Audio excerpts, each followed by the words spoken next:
김종인 전 위원장은 명태균 씨가 자신이 오세훈 시장을 서울시장으로 만들려고 했다는 주장을 부인을 하면서 명태균 씨와 관계에 선을 그었습니다. 그 부분 지금 저희가 해오고 온 얘기인데요. 윤 위원장님 어떻게 봐야 됩니까?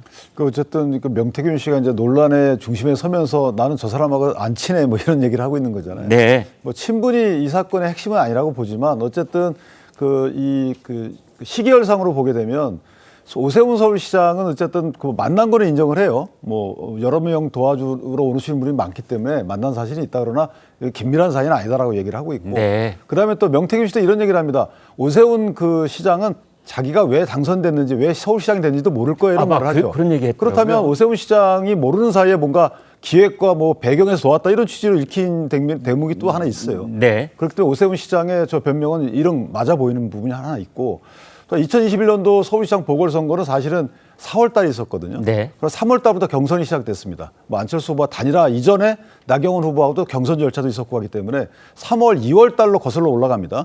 그렇다면 김종인 위원장의 저런 말씀은 조금 갸웃거려지는 것이 네. 어쨌든 2021년 3월 정도에는 명태균 씨 말에 따르면 본인하고 친분이 있었다는 것이고 네. 그다음에 이제 4월 달 보궐선거가 있었고 6월 달에 당대표 선거가 있었습니다. 네. 그래서 7월 다음에 가서 이제 대통령 관련된 것들이 있는 건데 그렇다면 대통령과 명태균 씨의 그 친분 이전에 김종인 위원장과의 친분이 선행됐던 것 아닌가라는 명태균 씨의 주장에 이런 설득력 있어 보이는 부분도 없지 않아 있어요. 자, 어쨌든 친분을 떠나서 선거를 돕겠다고 찾아오시는 분 많이 있단 말이죠. 네. 그런 것에 대해서 탓을 하는 것은 좀 그렇고 돕는 과정에 불법이 없었다면 그리고 그 불법이 있었다 하더라도 후보자가 그 불법을 용인하거나 조장하거나 부탁했다면 그런 문제가 되겠지만 그렇지 않았다면 그것만 갖고는 아마 그 해당 정치인을 비판하는 것은 아직까지는 좀 섣부르다 이렇게 생각합니다. 네. 자, 이러저러한 이제 말에서 말로 시작하고 말로 끝나는 이런 논란을 잠시 떠나서 그렇다면은 명태균 씨를 우리 이제 사법당국은 특히 이제 검찰은 무슨 혐의를 수사할 수 있는 것인가?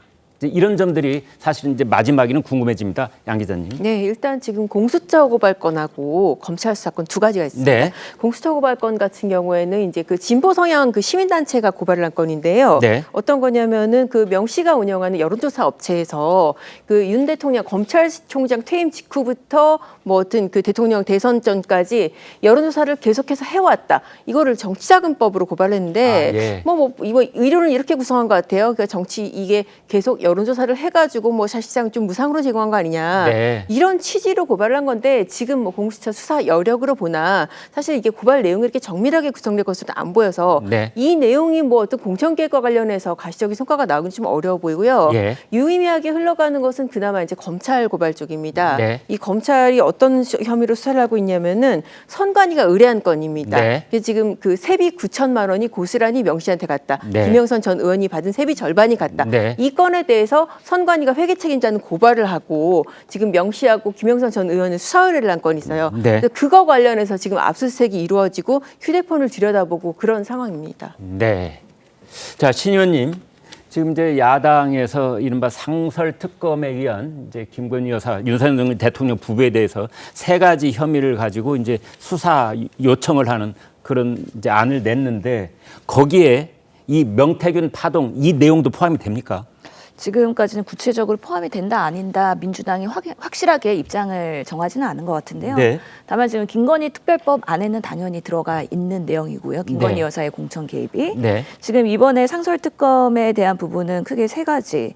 민주당에서 인천세관 마약 수사에 대한 외압, 네. 그리고 삼부토건의 주가 조작 의혹, 그리고 네. 세 번째가 이분이 국회 증언감정법 위반에 대해서 정당한 이유 없이 불출석한 경우에도 네. 이 상설특검을 지금 이용할 수 있다라는 부분으로 세 가지 꼭지를 담았습니다. 근데 네. 이 국회 증언감정법 위반이라는 건 결국에는 증인 출석을 해라, 참고인 출석을 해라라고 국회에서 상임위에서 의결이 된 사항에 대해서 출석을 안 하거나 정당한 사유 없이 거부하거나 연락 두절하거나 네. 이런 경우에 있어서 조금 더 전선을 확대할 수 있다는 것이고요. 그러니까 김건희 여사를 증인으로 채택을 했는데 출석을 하지 않은 것을 이제 끝까지 밝혀내겠다 이런 뜻이군요. 그렇죠. 그래서 김건희 여사의 공천 개입에 있어서 뭐 김건희 여사 당사자가 될 수도 있고요. 네. 아니면 관련해서 뭐 김영선 전 의원이 될 수도 있고 명태균 씨나 아니면 강기경 씨가 될 거의 수도 관련자들 있기 때문에 전체를. 여러 부분에 있어서 두루두루 지금은 상선 특검은 그래도 기존에 있는 법안이기 때문에 대통령이 거부권을 행사하지 못하는 네. 그런 상황인 것이기 때문에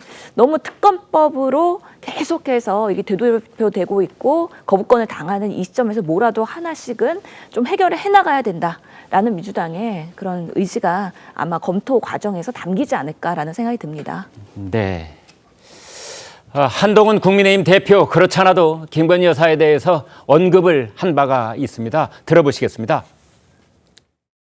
친한계 의원님들 쪽에서 김건희 여사께서 활동을 좀 자제했으면 좋겠다는 뉘앙스로 발언을 하셨다는 저도 그렇게 생각합니다. 어떤 의원들이 뭐라고 말했는지는 전 몰랐는데 저도 그게 필요하다고 생각합니다. 네, 이제 기자의 질문을 받아서 저도 그렇게 생각합니다라고는 했지만 이제 본인이 얘기한 거 김건희 여사가 공개 활동을 자제했으면 좋겠다. 네. 이제 이런 뜻인 것 같아요. 그렇습니다. 저런 입장을 밝힌 거는 처음이에요. 지금 아, 말씀하신 네. 대로 본인이 직접 활동 자제라는 말을 언급한 것은 아니지만은 네. 기자가 친한계 의원들이 이런 의견이 있다고 하는데 그러니까 그거를 얼른 받아서 저도 그렇게 생각합니다. 그렇게 하지 않았습니까? 네. 사실 그동안 명품백 수수에 대해서 사과가 필요하다. 그런 얘기는 했었지만은 활동 자제는 그거보다 어떻게 보면 더 수위가 좀 높은 거죠. 네. 그런 의견을 직접적으로 피력을 한 것이고요. 그리고 명 씨에 대해서 신속한 수사도 촉구를 했습니다. 아까 말씀드린 대로 뭐 공수처라든지 검찰이 수사하고 있는 이런 건들에 대해서 신속히 수사를 해야 된다. 그래서 이런 얘기도 했어요. 정치 브로커로 보이는 명모 씨 일로 정치권 전반의 국민들의 불신이 커지고 있다. 네. 그래서 이런 구태 정치를 극복해야 된다라고 했습니다.